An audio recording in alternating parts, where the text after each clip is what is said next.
Hello friend, welcome to my YouTube channel India study point AJ sir. आज का हमारा topic है non finite verb. Non finite verb क्या होता है? नॉन फाइनाइट वर्ब जो है वह वर्ब जो सब्जेक्ट और सेंटेंस के टेंस के द्वारा सीमित नहीं किया जा सकता है। वही क्या होता है? Non finite verb. तो that verbs that are not limited by subject and tense of sentence are called non finite verb. यहाँ पे लिखा है that verb that are not limited by subject and sent of sentence are called a non finite verb. देखिएगा, simple भाषा में बात करें तो जो नॉन फाइनाइट वर्ब होता है उसे ना तो सब्जेक्ट से मतलब है और ना तो सेंटेंस के किसी टेंस से मतलब है। वह बिल्कुल स्वतंत्र होता है, उसे कोई लेना देना नहीं है। अब देखिए एग्जाम्पल्स हम देख लेते हैं दोस्त। एग्जाम्पल्स होते क्या है? He wants to play cricket, वह क्रिकेट खेलना चाहता है। I want to play cricket, मैं क्रिकेट खेलना चाहता हूँ। They like to play cricket, वे लोग क्रिकेट खेलना पसंद करते हैं। अगला करते थे होगा she will like to play cricket, वह जो है क्रिकेट खेलना पसंद करेगी। अब देखिए दोस्त, यहाँ पे 2 + V1, 2 प्ले यहाँ भी है और यहाँ पे भी क्या दिख रहा है? 2 प्ले ही दिखेगा। क्या दिख रहा है? 2 प्ले। मतलब कोई भी वर्ब ये जो है इसमें किसी प्रकार का चेंजिंग नहीं आया, चाहे टेंस कोई हो, सब्जेक्ट कोई हो, इसमें कोई चेंजिंग नहीं है। ये तो नॉन फाइनाइट वर्ब होता है। ठीक है, ये हमारा क्या है? Non finite verb. क्या है? Non finite verb. Non finite verb, ये भी नॉन फाइनाइट। अब ये फाइनाइट के बारे में जान लेते हैं। फाइनाइट वर्ब आखिर होता क्या है? तो फाइनाइट वर्ब वह वर्ब होता है जो सब्जेक्ट और टेंस के सेंटेंस द्वारा सीमित हो जाता है। वह क्या होता है? Finite verb. यहाँ हमने देखिए, यहाँ सब्जेक्ट के हिसाब से, यहाँ जो सब्जेक्ट के हिसाब से वांट्स लगाए, यहाँ सब्जेक्ट के हिसाब से आई लगाए, जबकि दोनों वर्ब क्या है? सेम है, लेकिन वह सब्जेक्ट का इन पे असर पड़ रहा है। तो ये क्या है? ये फाइनाइट वर्ब में काउंटिंग की जाएगी। किसमें? फाइनाइट वर्ब में काउंटिंग किए जाएंगे। यहाँ देख लीजिए, यहाँ पे जो है दे लाइक्ड है और यहाँ सी विल, यहाँ लाइक्ड हो गया और यहाँ लाइक हो गया। ये क्या कर रहा है? असर डाल रहा है। इसके सेंटेंस और सब्जेक्ट इस पे क्या कर रहे हैं? असर डाल रहे हैं। तो ये क्या हो जाएगा? Finite verb. और नॉन फाइनाइट वर्ब जिस पर कोई असर न पड़े, वह वर्ब जिस पर कोई असर न पड़े, ना तो सब्जेक्ट का ना तो टेंस ऑफ सेंटेंस का। यहाँ तक आपको समझ में आ गया होगा। अब चलिए आगे बढ़ते हैं। आगे क्या है? पूछेगा नॉन फाइनाइट वर्ब कितने प्रकार के होते हैं। तो नॉन फाइनाइट वर्ब की बात करें तो 3 प्रकार के होते हैं नॉन फाइनाइट वर्ब। पहला होता है इंडेफिनिट, दूसरा होता है जिरंड और तीसरा होता है पार्टिसिपल। तो पहला इंडेफिनिट, दूसरा जिरंड और तीसरा पार्टिसिपल। चलिए सबसे पहले हम जान लेते हैं जिरंड होता क्या है, इंफिनिटिव क्या होता है, इसके बारे में जान लेते हैं। इंफिनिटिव की अगर हम बात करें दोस्त, तो इंफिनिटिव जो है 2 + V1 फॉर्म में होता है। मतलब नॉन फाइनाइट का वह पार्ट जो 2 + V1 फॉर्म में हो उससे हम क्या कहेंगे? इंफिनिटिव कहेंगे। अब देखिए ये कैसे काम करता है। इंफिनिटिव किसी भी सेंटेंस में या तो नाउन का काम करेगा, या तो एडजेक्टिव का, या तो एडवर्ब का। ठीक है। तो इंफिनिटिव तीन तरह से किसी सेंटेंस में काम करता है, या तो नाउन, एडजेक्टिव और एडवर्ब। ये हमारा इंफिनिटिव है। तो इंफिनिटिव क्या होता है, जो भी वर्ब नॉन फाइनाइट का वह वर्ब जो 2 + B1 फॉर्म में दिखे वही इंफिनिटिव होता है। इंफिनिटिव एक सेंटेंस में सेंटेंसों में जो है कितनी तरह से काम करता है, तीन तरह से, नाउन, एडजेक्टिव और एडवर्ब। आगे हम लोग बढ़ते हैं। आगे क्या है, इसके कुछ एग्जांपल्स देख लेते हैं। जैसे मैंने एक एग्जांपल्स लिखा है, to walk is a good exercise. ठीक है, to walk is a good exercise, टहलना जो है एक अच्छा एक्सरसाइज है। अब टू वॉक किसकी जगह पे आया, सब्जेक्ट की जगह पे। जब ये सब्जेक्ट की जगह पे आया तो किसका काम करेगा, नाउन का काम करेगा। जो नाउन का काम कौन करता है, जो सब्जेक्ट की जगह पे आएगा या तो ऑब्जेक्ट की जगह पे आएगा, वही तो नाउन का काम करता है। ठीक, किसका काम करेगा, नाउन का। किसका, नाउन का। आई लाइक टू टीच, मैं पढ़ाना पसंद करता हूँ। ये किसकी जगह पे आया, ऑब्जेक्ट की जगह पे। जब ये ऑब्जेक्ट की जगह पे आया तो ये किसका काम करेगा, नाउन का। ये किसकी जगह पे आया, सब्जेक्ट की जगह पे, तो ये किसका काम करेगा, नाउन का। अब देखिए हमने नाउन जान लिया, नाउन की तरह कैसे काम करता है। अब एडजेक्टिव जान लेते हैं। एडजेक्टिव कैसे काम करेगा, एडजेक्टिव क्या होता है, सबसे पहले ये जान लेते हैं। एडजेक्टिव वो होता है जो किसी नाउन या प्रोनाउन की क्या बताता है, विशेषता बताता है, क्वालिटी को बताता है। ठीक है, वो होता है एडजेक्टिव। इसमें देखिए इस वाले में, my father gave me an apple to eat, मेरे पिताजी ने मुझे खाने के लिए एक सेब दिया। अब देखिए खाने के लिए क्या दिया, सेब दिया। क्या दिया, सेब। तो सेब हमारा क्या है, नाउन है, और जो नाउन की विशेषता होता है क्या है, एडजेक्टिव है। तो ये क्या हो गया, हमारा एडजेक्टिव हो गया।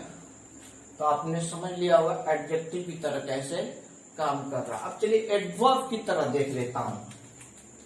एडवर्ब की तरह बात करें तो तीसरा से चौथा इसका है, I have come to teach you English. कह रहा है कि मैं आप लोगों को इंग्लिश पढ़ाने आ चुका हूं। तो बताइए टीच, टीच क्या करने, पढ़ाने आया हूं। ये किसकी वर्ब विशेषता बता रहा है, वर्ब की। तो जो वर्ब की विशेषता बताता है वह क्या होता है, एडवर्ब होता है। क्या होता है, एडवर्ब होता है। जो वर्ब की विशेषता बताए एडवर्ब, जो नाउन की विशेषता बताए एडजेक्टिव। ठीक है, आपने देख लिया ये इंफिनिटिव था।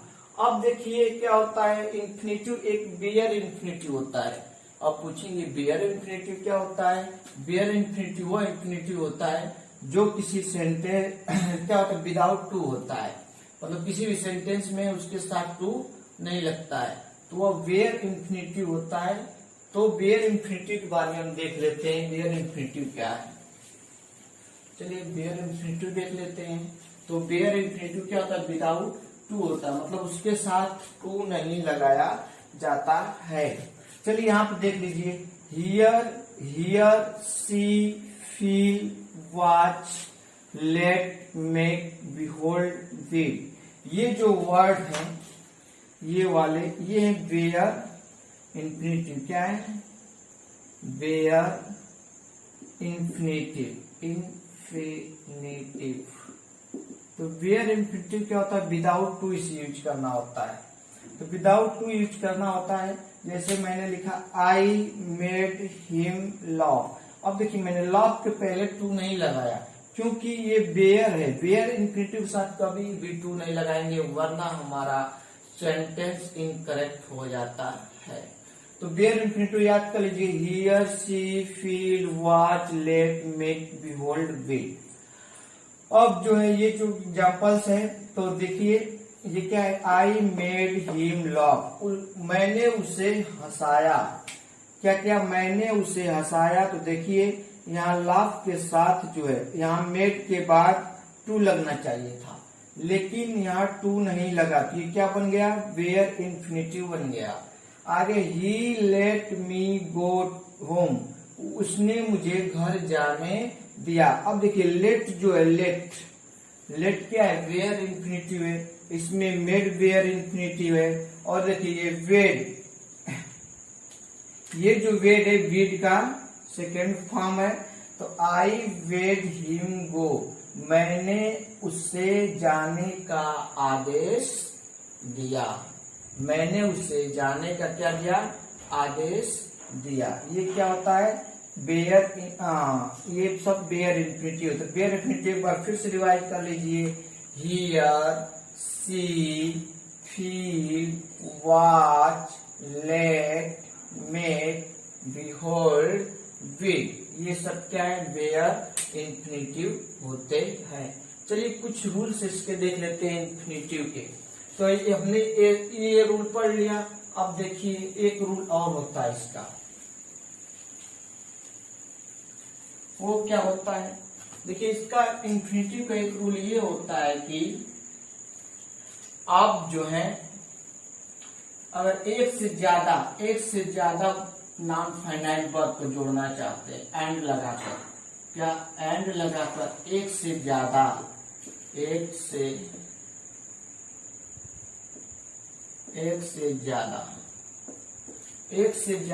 आप अगर इन्फिनेटिव जोड़ना चाहते हैं, इन्फिनेटिव अगर एंड लगाकर एक से ज्यादा आप क्या जोड़ना चाहते हैं, इन्फिनेटिव जोड़ना चाहते हैं, तो केवल एक ही टू लगाएंगे। ये ना कि जितना इन्फिनेटिव लिख दे उतना टू लगा दे, ठीक है, तो वो ऐसा नहीं होता। एक ही इन्फिनेटिव सबके साथ एक ही टू लगाना है। जैसे मैंने लिखा I want to read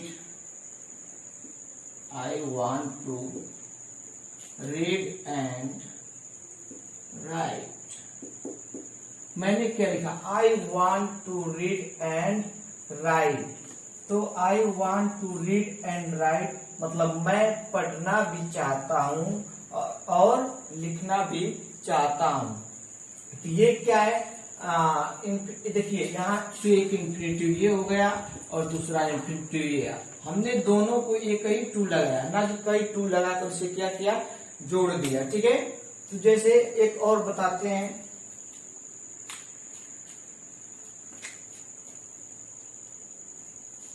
he is, नहीं वी लिखते हैं ना, we are our duty, we are our duty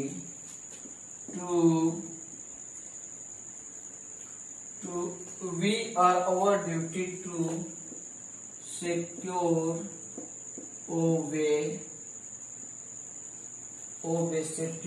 obey and क्या लिखा दिया है, and respect our elder। अब देखिए क्या कह रहा है, हमारा कर्तव्य बनता है, क्या कर्तव्य बनता है, सिक्योर करना, ओबे मतलब किसी की आज्ञा का पालन करना और सम्मान करना, किसका, आवर एल्डर्स, जो हमारे क्या है, बड़े लोग हैं उनका। अब देखिए यहाँ पे क्या है, ये एक इन्फिनेटिव ये है, एक इन्फिनेटिव ये, एक इन्फिनेटिव ये है। अगर जितना भी इन्फिनेटिव हो, अगर उनको हमें जोड़ना है एक ही सेंटेंस में, तो केवल एक ही टू लगाएंगे। क्या लगाएंगे, केवल देखिए एक ही टू लगाएंगे, तब तो सही हो जाएगा। ये तो अलग से इसके लिए टू लगाएं, इसके लिए टू लगाएं, इसके लिए टू लगाएं, तो फिर ये क्या हो जाता है, गलत हो जाता है, ठीक है। तो आपने समझ लिया होगा। आगे बढ़ते हैं हम लोग, अगला हम लोग बढ़ते हैं, देखिए आगे बढ़ते हैं। देखिए ये क्वेश्चन वर्ड में जो होते हैं ये कैसे यूज होता है। जैसे क्वेश्चन वर्ड है, जिसे क्या लिखा है, what, who, which, what, who, which, where, और कर लीजिए 2-4 वेयर, व्हेन, etc। अब देखिए इनके साथ इनका यूज हम कैसे करते हैं। जैसे मैंने इनके बाद, इनके जस्ट बाद, इन क्वेश्चन वर्ड के जस्ट बाद हम अगर कोई इंफिनिटिव आता है तो क्वेश्चन वर्ड के जस्ट बाद क्या लिखते हैं, टू लिखते हैं। एग्जाम्पल्स इसके हम बताते हैं आपको, जिससे अच्छी तरह से समझ में आ जाएगा। कह रहा है कि Ravi knew when to open door। फिर मैंने लिखा I can not think what to do। अब देखिए क्या कह रहा है, Ravi knew when to open the door. देखिए यहाँ टू ओपन क्या है, इंफिनिटिव ही तो है। टू डू क्या है, इंफिनिटिव ही तो है। अगर क्वेश्चन वर्ड आते हैं किसी भी सेंटेंस के टेंस में तो हम उसके जस्ट बाद क्या लगाते हैं, 2+B1। तो मैंने कहा रवि जानता है कि दरवाजा कब खोलना है। क्या कहा, रवि जानता है कि दरवाजा कब खोलना है। दूसरा कहा I can not think what to do.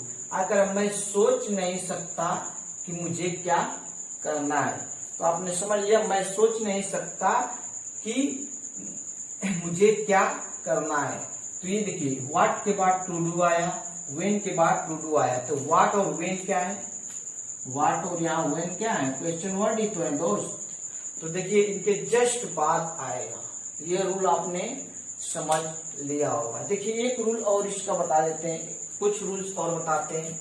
देखिए एक रूल इसका और ये होता है कि कभी भी हमें जो है अगर एडवर्ब आ जाए बीच में, क्या आ जाए, अगर कभी भी किसी सेंटेंस में एडवर्ब आए तो वह 2+B1 के बीच में नहीं होना चाहिए। उसके बाद में हम कोई एडवर्ब को हम जोड़ेंगे, ठीक है।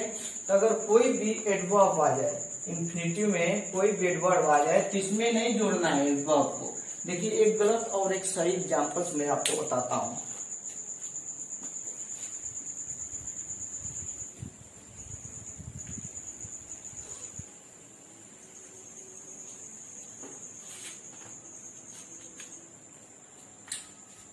I hoped to immediately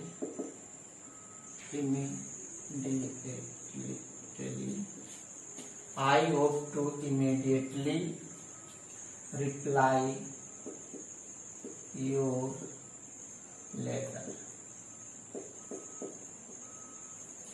अब देखिए क्या, आई होप मैंने आशा की थी, मुझे आशा थी कि मैं आपके लेटर का जल्द ही क्या कर दूं, रिप्लाई कर दूं। लेकिन देखिए यहाँ टू यहाँ पे और रिप्लाई यहाँ पे, बीच में हमारा एडवर्ब है। तो ये क्या है, ये मिस्टेक है, ये गलती है, इसको पीछे होना चाहिए। ये 2+B1 के बीच में कैसे आ गया, तो ऐसा नहीं होना चाहिए। तो फिर हमारा ये क्या हो जाएगा, रॉन्ग हो जाएगा। अब देखिए करेक्ट क्या होगा, करेक्ट इसका क्या होगा, आई hoped to reply our letter immediately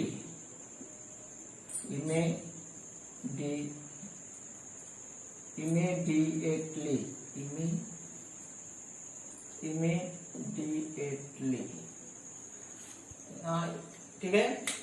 तो क्या कह रहा है, गलत नहीं हुआ जी, ठीक है। Immediately, I hope to reply our letter immediately. इसमें देखिए ये करेक्ट होगा। क्यों करेक्ट होगा, क्योंकि देखिए 2 है और जस्ट इसके बाद क्या B1 है। तो जो हमारा सेंटेंस करेक्ट है और ये क्या इनकरेक्ट है। तो आपने ये भी पढ़ लिया होगा। अब चलिए कुछ और आपको बता देते हैं। चलिए मिटाएं क्या। देखिए कुछ जैसे किसी भी सेंटेंस में ये अनिवार्य होता है, अगर किसी भी सेंटेंस में आपको एडवाइस दिखे, क्या देखिए एडवाइस, एडवाइस के बाद है अलाउ, अलाउ के बाद है इनवाइट, और इनवाइट के बाद है फ्रेंड्स, ऑर्डर, क्या ऑर्डर, रिक्वेस्ट, इसके बाद क्या है, रिक्वेस्ट के बाद टेल, अर्ज। देखिए ये जहां भी दिखे, किसी भी सेंटेंस में दिखे, अगर इसमें 2+B1 छोड़ के कोई भी फॉर्म लगा है तो सेंटेंस अवश्य ही गलत होगा, क्योंकि इसके साथ केवल 2+B1 ही लगाया जा सकता है। तो advice, allow, invite, order, request, tell, urge, इन सबके साथ केवल क्या लगाया होता है, 2+B1। ठीक है, जैसे मैंने कहा ही एडवाइज्ड टू टेक रेस्ट। अब उसने कहा, उसने मुझे एडवाइस दिया, उसने मुझे सलाह दी क्या करने की, रेस्ट लेने की। तो देखिए एडवाइस के साथ हमेशा टू ही आएगा, ना कि फॉर टेकिंग कर दें, फ्रॉम टेकिंग कर दें, ऐसा कुछ नहीं। एडवाइस के साथ क्या आएगा, टू आएगा, जब भी क्या आएगा, टू ही आएगा। समझ में आई मेरी बात। अलाउ के साथ टू ही आएगा, फार फ्रॉम कुछ नहीं। इनवाइट के साथ टू ही आएगा, ऑर्डर के साथ टू, रिक्वेस्ट के साथ टू, टेल के साथ टू, अर्ज के साथ टू, और इन सब के साथ टू के बाद आप लोग जानते हैं क्या लगता है, B1+। ठीक है, तो 2+B1 ये होता है। तो आपने इससे भी समझ लिया होगा इस रूल को भी कि एडवाइस, अलाउ, इनवाइट, ऑर्डर और रिक्वेस्ट, टेल, अर्ज के साथ क्या लगता है, 2 लगता है, इसके सिवा कुछ भी नहीं लगता। अब देखिए एक और है, एक और रूल आपको बता देते हैं। देखिए टू, ये 2.2 ये क्या होता है। देखिए कोई भी वर्क अगर हद से ज्यादा हो जाए, मतलब आवश्यकता से ज्यादा है, तो उसके साथ 2.2 लगाएंगे। जैसे मैंने एक एग्जाम्पल से लिखा, he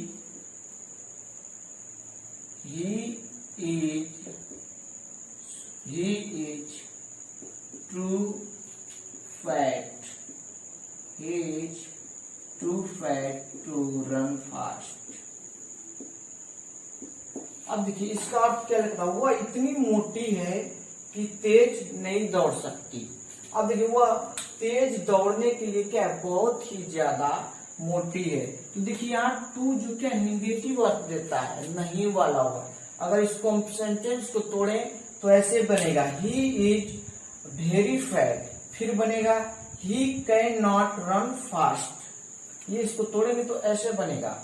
ठीक है, तो देखिए ही इज टू फैट, वह इतनी मोटी है, अर्थात बहुत ज्यादा मोटी है, टू रन फास्ट, मतलब तेज दौड़ने के लिए, अर्थात तेज नहीं दौड़ सकती। वह इतनी मोटी है कि तेज नहीं दौड़ सकती। ये है इसका फार्मूला। तो फार्मूला क्या है, ऐसे रूल ही समझ लीजिए, 2 मतलब ये होता है। समझ में आ गया। अगला एक और बता देता हूं आप लोग को। हाँ चलिए एक और बता देता हूं। He is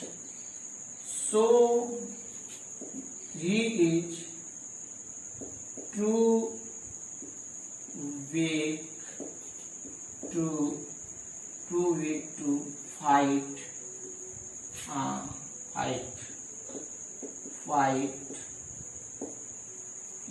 to fight others।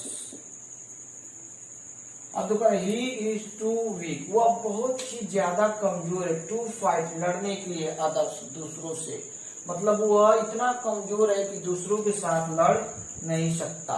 ठीक है, ये हमारा 2 भी हो गया। अब चलिए एक रूल और आपको पढ़ा देते हैं, देयर और नीड वाला। ठीक है, तो अगला रूल हमारा है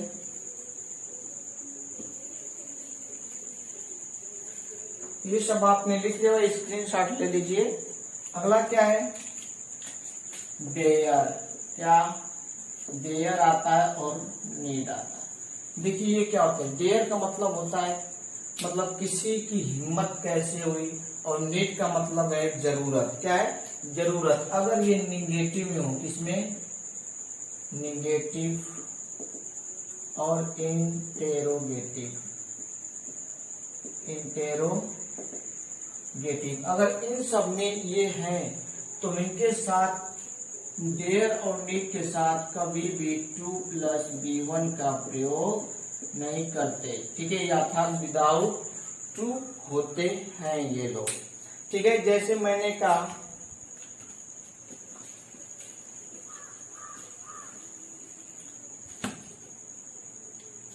मैंने सेंटेंस बोला, ही नीड